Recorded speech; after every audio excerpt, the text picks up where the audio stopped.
Вести на КТВ, добро вечер, почитувани гледачи. Дождот проблем за виновата лоза ја запре бербата. Може да го наруши квалитетот, но е добредојден за есенската сеидба. Го пренесуваме стручното видување на професор доктор Ристо Вучков. Факт е дека имаме врнежи од дожд, влеговме во есенскиот амбиент и ние во агрономската струка имаме една крилатица која вели секое зло има и добро. Зошто го зборам тоа? Ако кажеме дека овие 30 на литра по метар квадратен што врнежи кои ги имаме, за лозарите тоа е мала незгода, бидејќи сакат ден порано да го приберат родот од виновата лоза. А од друга страна, овие одгледувачите на житни култури едва и чека да заврне некаков дожд, бидејќи влеговме во календарската есен и влеговме во оптимален рок за есенска сеидба на житата. А таквите 30 литра, можеби ќе требат уште 3-40, ќе бидат и како добри за квалитетна обработка, есенска обработка на почвата и фаќање на оној оптимален рок кој често се промашува за сеидба на есенските жита.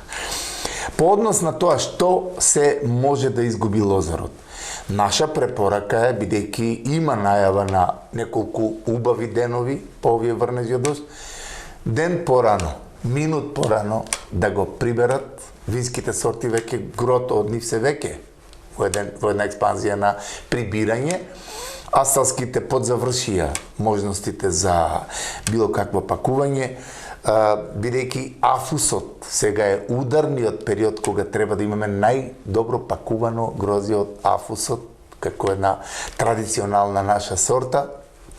Имаме и други квалитетни сорти, но врнежите од дожд секако ќе делуваат негативно. Тука е неминовно да се сочека тој период на подсушување комплетно на гроздот, бидејќи било каква берба со таква влага која имаме, тука ќе предизвика појавата на ботритисот, што е опасно оболување и губење на тој квалитативен аспект пред се за асталските сорти кои треба да одат во оние хладњачи.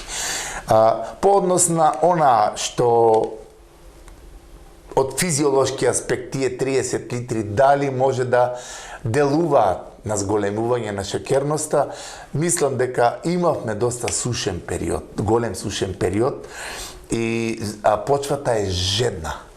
Овие 30 литра навистина обусловуваат освежување на оној дел и можеби едно нормализирање на оној трансформативен дел од киселини во шеќери во овој период кој ќе обуслови и поквалитетно грозје.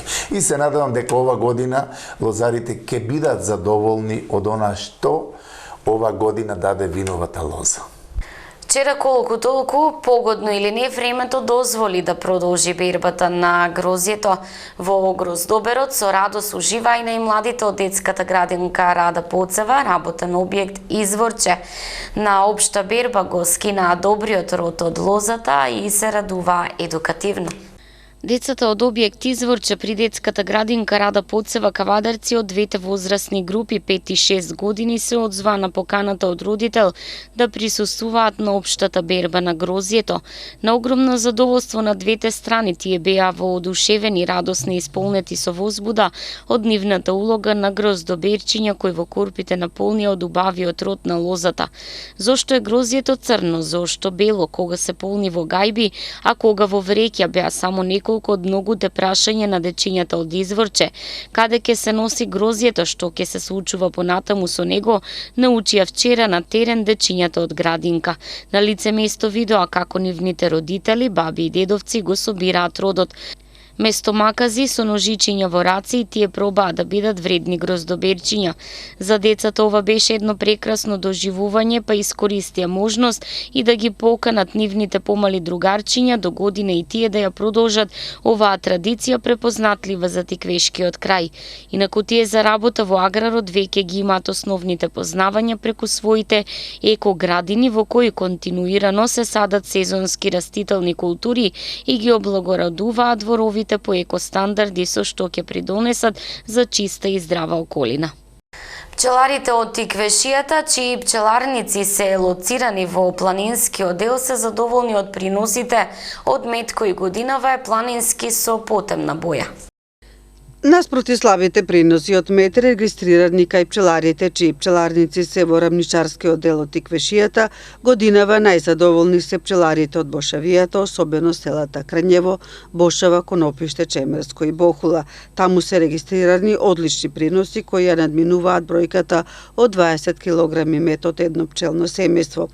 Потврда на оваа информација добивме денес од пчеларот Ристе Грозданов, чиј пчеларник е лоциран во селото Долна Бошава. Она што може да биде карактеристика на годинашниот мед е потемната боја или црниот мед богат со минерали, вели Грозданов, како резултат на условите и медоносните растенија кои годинава пчелите ги искористија до максимум.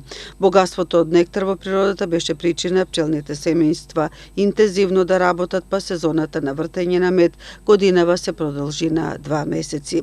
Задоволни од приносите се и пчеларите, чии пчеларници беа лоцирани на висорамнината Витачево, но не во таа мерка како што очекуваа со оглед на фактор што подолгиот сушен период во текот на летото предизвика сушење на вегетацијата. Она што секако е добро за пчеларите е цената на медот која се задржа на 350 денари за килограм на градскиот зелен пазар во Кавадарци.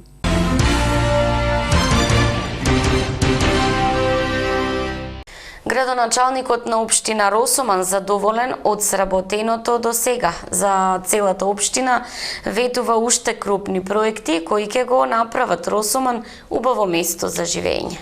Задоволен од досега сработеното е градоначалникот на општина Росоман Стојан Челазов. Вели дека крупните проекти досега биле приоритет за општината, но во иднина додава ќе се работи на нови кои тоа како ќе помогнат во напредувањето на општината. Росоман ќе биде општина со одлични услови за живот, ветува Лазов. Јас сум задоволен согласно оно што веќе во понеделник на дневен ред на седницата на Совет е ребалансот на буџетот на кој што се зголемува буџетот по приходните ставки и нормално кога ќе се зголеме по приходните ставки се зголемуваат и расходните, односно и изградбите, и тоа на мене ми дава потсрек дека и ова година како и наназад 3 години со ред каде што правиме ребаланс не во скратување на средства, него во зголемување и проширување на буџетот, дава една добра слика за општина Росоман во каква кондиција и покрај она што скептиците, значи кои што како советници или како луѓе се во советот, надвор од советот коментират дека нешто нема да оде како што треба, но секоја година гледаме дека Росоман оде се повеќе и повеќе, така да порака до сите дека Росоман како единица на локална самоуправа, како општина има добра перспектива. Нормално јас се трудам сето тоа да го менаџирам во проекти кои што ќе бидат во функција на граѓаните на Росоман, кои што ќе бидат значи ставени на располагање на нив, кои што ќе му служат, а тука мора да кажам од овој аспект дека тоа е водата која што навистина веќе од 1 октомври очекувам да протече, че очекувам овие денови да го и резервоарите да ги пуштиме, да почнеме да ја користиме таа вода. Веќе сијалиците на раскрсницата Светна, знаете, се завршија повеќе наменски игралиште во Паликурево, се заврши санитарните чворови во Перетошев. Така да ние и ред други работи кои што навистина доаѓаат, урбанизацијата се почна на Росоман, на шахта, па осветлување со очекуваме за 2 месеци да го смениме цело Росоман со светилки кои што ќе значат заштита на енергија со тие пари.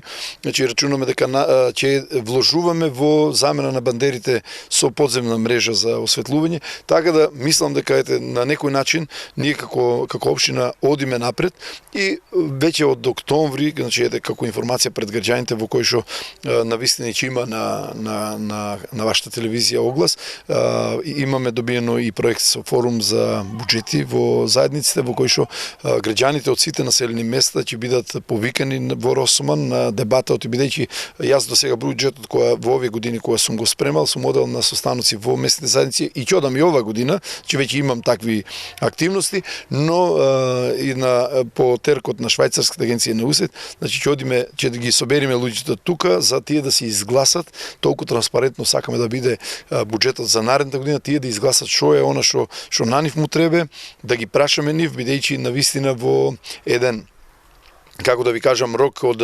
2,5 години не цели, од кога сум градоначалник во овој мандат, 90 и некој процент ми е програмата завршена, односно ми стана овие двата патишта до Сирково и до Манастирец Трстеник. Манастирец Трстеник го пробиме и нешто се тампонира, но сега сме усредочени на патот Сирково Росман, значи согласно она што владата го има како поминување на оној брз експресен пат од Градско до Дреново, до Дреновската клисура, и мислам дека и тоа, бидејќи веќе во првата фаза ни се одобрени 260.000 евра согласно распределбата на владата од Светска банка. Нормално очекувам да бидеме забавени заради изборите, бидејќи знаете дека кога ние работиме сада само не забавува, мислејќи дека нема да ги освориме проекти, но се му порачувам на сите граѓани дека ВМРО ДПМН е владата на господинот премиер Никола Груевски, Стојан Чолазов како градоначалник, советот предводен од ВМРО на Росман, значи ќе си ги исполне обврските исто како и ланската година и ќе ги изголеме дури она што не е напишано, имаме дел кај што сме го веќе направиле. Така да мислам дека пред нас само работа, само дела стоат и по тие дела луѓето и ќе не препознаат, по тие дела ќе изгласат, по тие дела ќе не оценат какви луѓе сме карактери и верувам дека истите тие луѓе со нивните деца, внуци ќе уживат во благодетите во она што го правиме, бидејќи нити Никола Груевски, нити Стојан Чолазов градинки, физкултурни сали, училишта, асфалтирани патишта дома не ги користат само за себе, него за целиот народ. Договор за продажба на моторно возило во Велес може да се купи во киоск. Продавачите го нудат како уреден и валиден, бидејќи го подготвувал нотар од градот. Деталите во продолжение ги има колегата Зоран Јаневски. Договор за купопродажба на моторно возило во Велес може да се купи во киоск. Продавачите го нудат како уреден и валиден, бидејќи го подготвувал нотар од градот. Според адвокатската заедница, ваквото надриписарство им прави штета на граѓаните со нестручно дадена правна помош. Се загрозува и работата на адвокатите. Сметам дека на ваков начин со надриписарство од една страна се оштетуваат адвокатите, бидејќи им се одзема дел од нивната работа, а од друга страна се нанесува и на граѓаните штета со нестручно дадена правна помош. Сега во трафика можете да купите ваков договор за купопродажба на моторно возило, утре за недвижен имот или и други видови на договори и писмени акти и на таков начин само се создава правна несигурност во нашето општество. Поради ваквата состојба, адвокатската заедница неодамна поднесе кривични пријави против продавачка и собственик на киоск, но и нотарот кој бил посочен како поттикнувач на овој нелегален бизнис. Од заедницата на адвокати велат дека овој проблем подолго време е присутен во градот. Адвокатската заедница Велес на собир на адвокати донесе едногласна одлука до основното јавно обвинителство Велес да поднесе кривична пријава за сторено кривично дело надриписарство против продавачка во трафика која што продавала купопродажен договор за купопродажба на моторни возила, против одговорното лице во правното лице за како соизвршители за кривичното дело надриписарство и против енен нотар кој што бил посочен дека соработувал со нив како поттикнувач. Од адвокатската заедница велат дека договор за купопродажба на моторно возило законски треба да е изработен од адвокат, дури потоа актот може да го завери нотар. Инаку според казнениот закон за надриписарство следува парична глоба или казна затвор до 1 година. Започнаа првите археолошки испитувања на просторот на еден од најзначајните културни споменици во Неготино, Саат Кулата. Интензивно периодов продолжуваат работите на терен за конзервација на еден од најзначајните културни споменици во Неготино, Саат Кулата. Имено стручни екипи започнаа со првите археолошки испитувања на просторот со кои треба да се утврди состојбата на темелните партии и евентуалното постоење на културни слоеви или траги на живење од минатото. Реализацијата на проектот конзервација и реконструкција на овој значаен културен споменик во Неготино започна пред извесен период. Спроведувањето на проектот се одвива во неколку фази, а во тек е првата фаза во која можам слободно да кажам дека работите се одвиваат во одлично темпо. Првата фаза од проектот се очекува да трае до крајот на годината, кога се планира да бидат завршени сите активности од оваа фаза. По расчистувањето на околината и внатрешноста на Саат Кулата пред неколку денови започнаа и првите археолошки испитувања на просторот, а стручниот тим кои ги извршуваат испитувањата го сочинуваат археолози од Археолошкиот музеј на Македонија, виш кустос археолог магистар Горан Санев, археолози од музејот на град Неготино, кустос Костадинка Филипова и магистар Мире Велковски, виш конзерватор од Националниот конзерваторски центар на Македонија, како надзор на целиот проект за конзервација на Саат Кулата во Неготино, вели директорот на музејот на град Неготино Ристе Марков, кој секојдневно е на терен и го следи текот на работата. Инаку Саат Кулата е споменик на културата од 19-тиот век, поточно изграден е во 1816 година од страна на Абдул Захир Ага, турски големец во тоа време кој служел за повеќе намени, означувач на времето, како и потсетник за 5 дневни намази на муслиманските верници, а како највисок објект во тоа време служел и како надгледувачница и пушкарница со тенки отвори за пушки во случај на напад. Проектот за конзервација и реконструкција на Саат Кулата во Неготино е проект на музејот на град Неготино, секако поддржан од градоначалникот на општина Неготино Ванчо Апостолов, а се наоѓа и во годишната програма на Министерството за култура на Република Македонија за финансирање на проекти од национален интерес за 2015 година.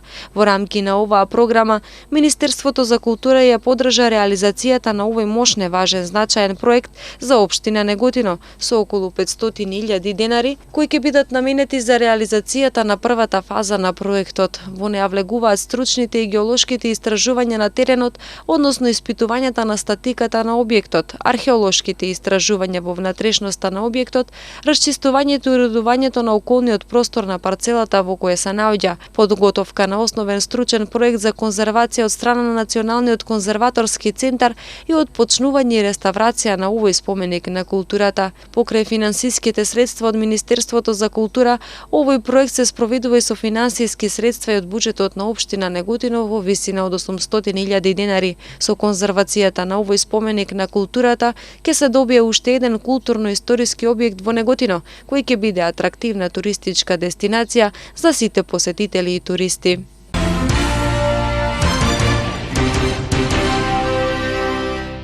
Во олтајмерите и годинава ќе ужива кавадарци, особено љубителите на автомобили. Изложбата ќе се случи во недела на 27. Изложбата на олтајмери кавадарци 2015 годинава ќе се одржи по четврти пат на 27 септември во недела. Како и предходните 3 години, центарот на кавадарци е резервиран за историски автомобили и мотоцикли кои поминувале по истите улице пред повеќе од 30 години. Настанот ќе го збогатат возила од целата држава, а организаторот ќе се погрижи да ја оправда гостопримливоста по која е позната тиквешијата. Учеството е бесплатно, а сите кои сакаат да го најават своето присуство може да се пријават на 070-239-423 и единствено што треба да направат е да ги остават податоците за сопственикот и возилото. Настанот ќе трае од 10 до 14 часот, со што учесниците треба да бидат во кавадарци најдоцна до 9:30. Добрата забава е загарантирана, ветува организаторот. Со поетско читање, клубот на млади при општинската организација на Црвен крст Неготино ќе ја одбележи неделата на промоција на хуманите вредности. поттикнати од посветеното исполнување на стратешката цел од стратегијата 2020 на Црвениот крст на Република Македонија, промовирање на култура на ненасилство, мир и толеранција и потребата за дополнително ангажирање на младинците кои ги изготвуваат проектите во рамките на традиционалните календарски активности, од пред 4 години Црвениот крст на Република Македонија воведе нова недела, неделата за промоцијата на хуманите вредности, која се одбележува од 21 до 27 септември.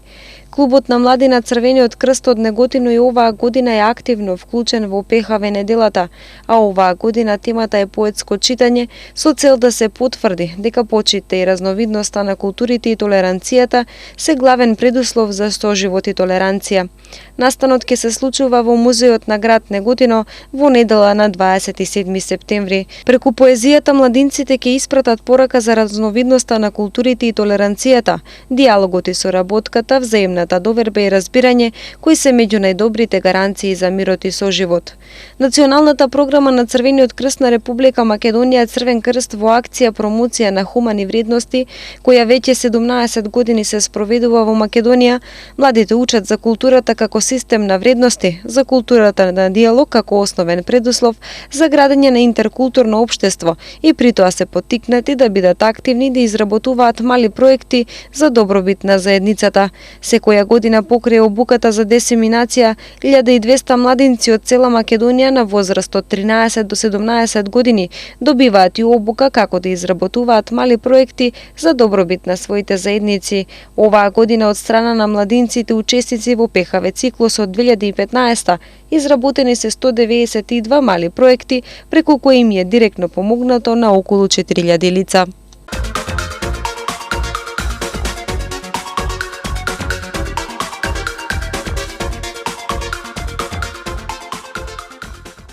Следува временска прогноза. Викендот времето ќе биде облачно со умерен до повремено пороен дожд, особено попладне.